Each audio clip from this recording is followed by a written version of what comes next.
Esther Pie, how you this morning? Good. And how's this little one? Doing pretty good. I think she's hungry though. Is she hungry?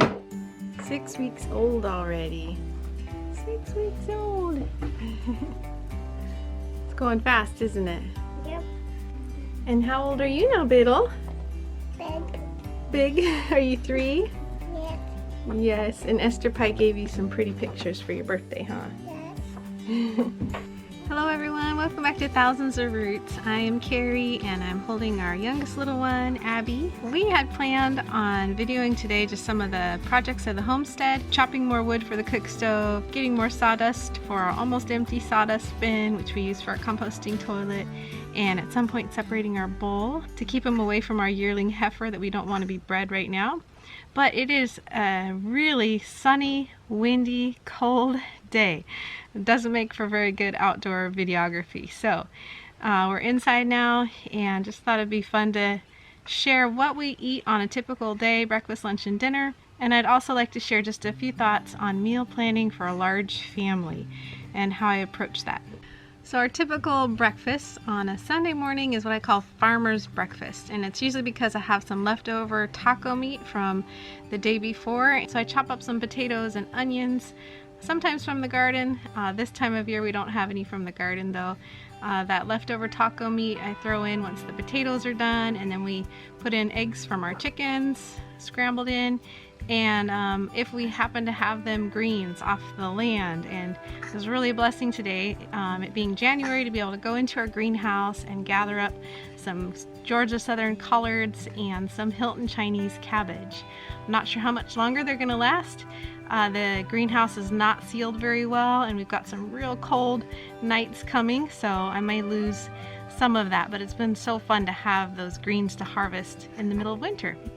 For lunch, we do still have squash from our garden that we grew last summer, so I was able to cook up a Pennsylvania Dutch crookneck squash. And then I know this is not a typical lunchtime meal.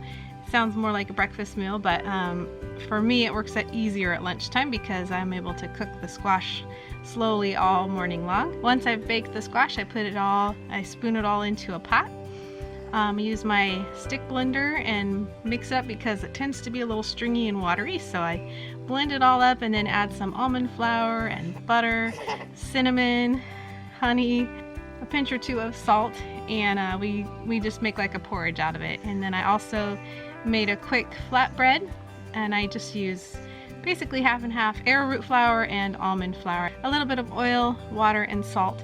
And I bake that in the oven. Once it's done, I like to put on a little bit of butter and some herb seasoning salt.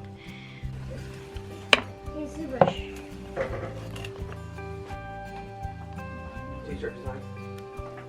How do you like it? Good. Good. So that was lunch, plus the seeds, of course. We didn't have very many seeds, but we roasted those, and those are fun for the kids to eat. Dinner has not arrived yet, so we will get there. Sunday nights, Kip has been calling Yummy Sunday, and he's been making this supper, so stay tuned for that. Toward the end of the video, he's going to be making supper. Those who've been following us on our channel know we're a family of 9, so we're a pretty large family. I'm a planner. I love to plan. I love to organize, but I don't have much time for that these days. I do, however, have just a basic meal plan, one for summertime, one for winter time. I like having a plan just to kind of give me some ideas, but most of the time I don't follow the plan. When you have a large family and you live the way we live, there's so many variables that can change what you cook or what you make in a day. For example, how many eggs are we getting from the chickens? Do we have greens growing out there? Is it a summer garden growing? We've got all kinds of things to work with. Is there going to be time to butcher a goose? We live out in the country as well, so oftentimes the food orders that we do take a while to get to us. And then being a big family with some teenagers in the mix, even though I try and make a lot of food, we don't very often have leftovers, but every once in a while we do. So all these different variables, changing things day in and day out, make it hard to follow a plan. So I have a plan to give me an idea, but I'm constantly having to just be creative with what we have and with where we're at. So I often find myself praying actually and asking for wisdom and creativity to use what we have. Nobody ever goes hungry, so we have a lot to be thankful for.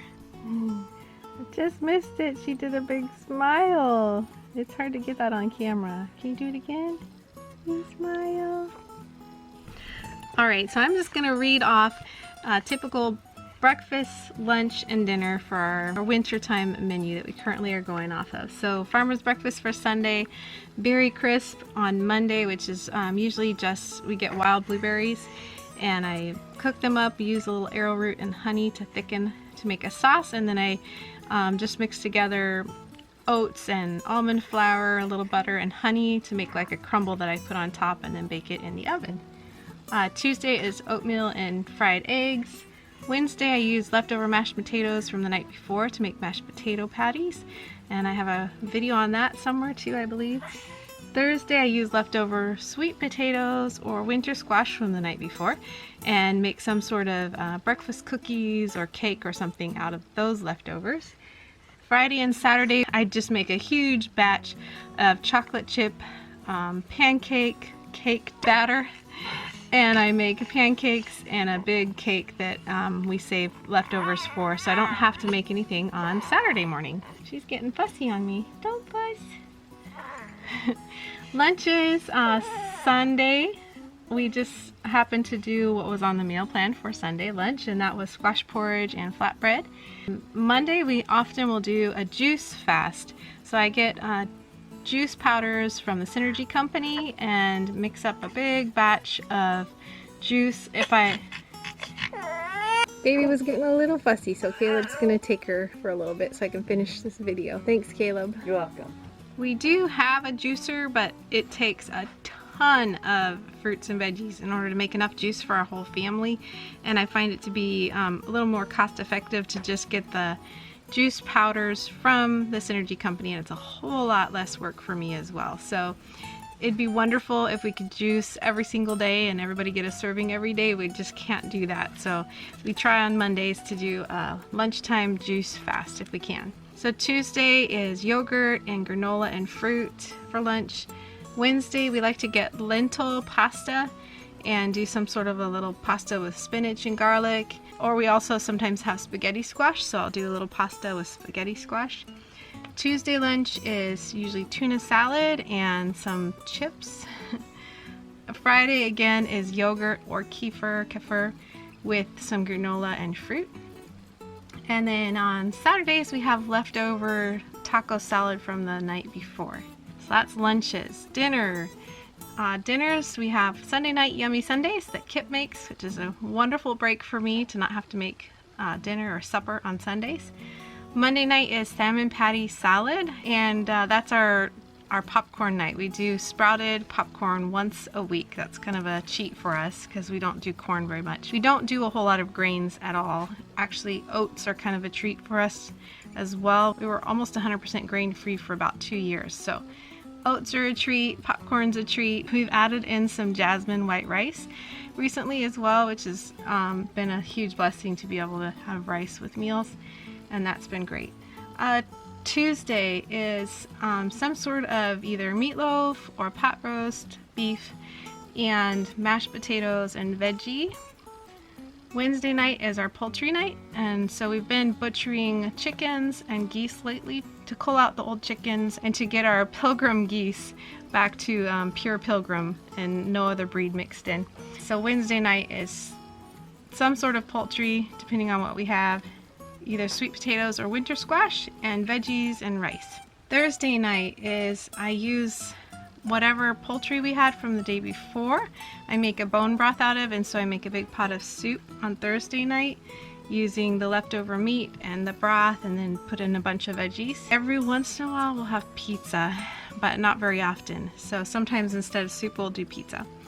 And then Friday night and for lunch Saturday I make huge taco salad or chili.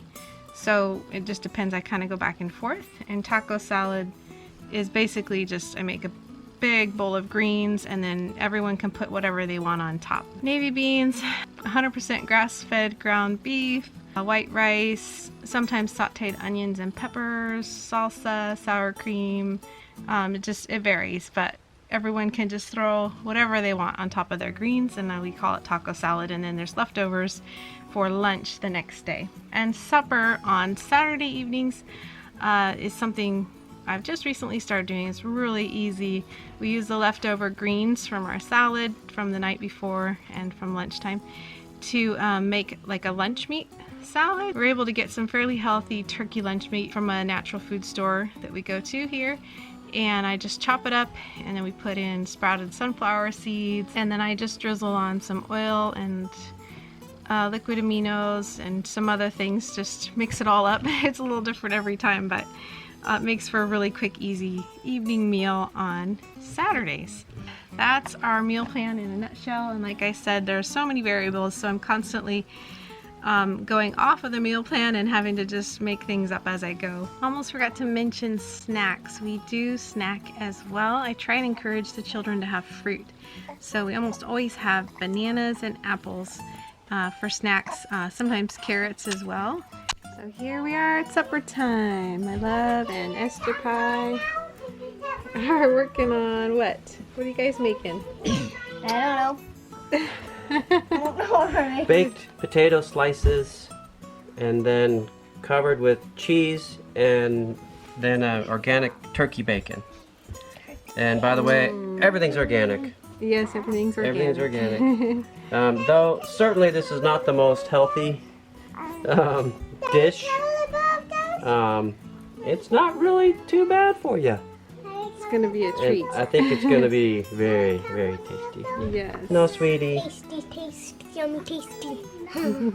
And over here on the cook stove, he's also got some of our grass-fed beef cooking away. Looks delicious. And some broccoli from the store. We don't have any broccoli growing. Oh, those look good.